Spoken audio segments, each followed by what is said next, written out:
We have Leonard Wozniak, County Commissioner candidate for District 5 with us. And question number 1 tonight is, what are your thoughts on local government aid?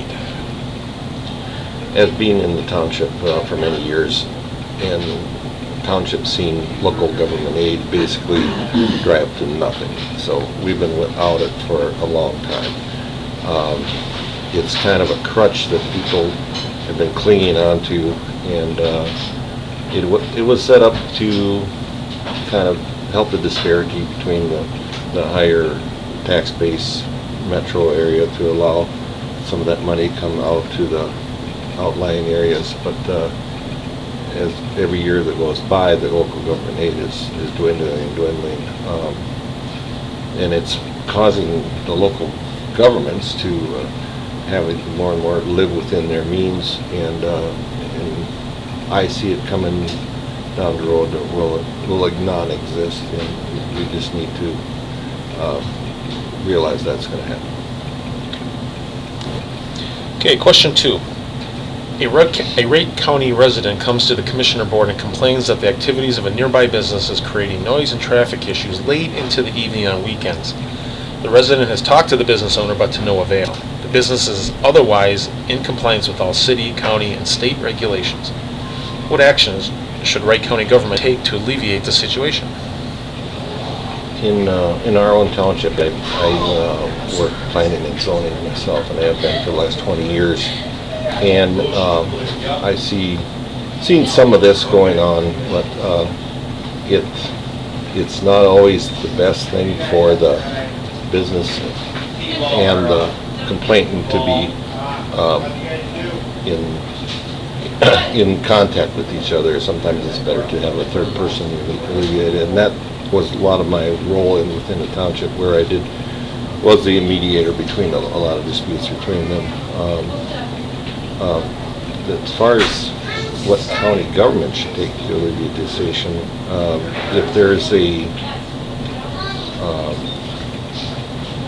if the business is within a business district and zoned within and the zoning is correct, it needs to be explained to the homeowner that I always said that your rights up to the point where they infringe on my rights, and if we can't work out a situation, that's too bad. But I think there's no reason to be heavy-handed about anything about this, and reasonable people usually make a reasonable solution. Okay, question 3. A large mixed-use development project is proposed for a tract of land just outside of Albertville. The development would include a large office park for which several businesses have promised to relocate over 500 jobs to. Additionally, the new commercial and residential development would increase Wright County property tax base by upwards of $1 million per year. The only obstacle in bringing this project to fruition is that one of the landowners of this proposed site does not want to sell his land to the developer. What are your thoughts on what the role of the county should be in resolving this situation? I'm not a very big proponent of eminent domain and the way it's thrown around. I think it's fairly heavy-handed. I'm really skeptical of development.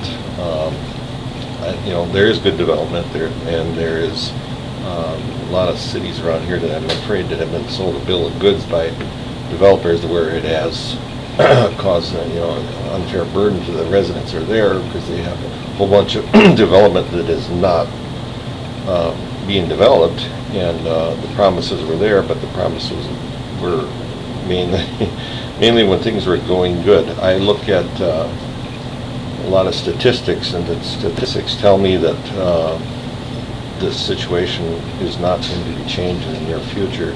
If this is a true good plan, and it can be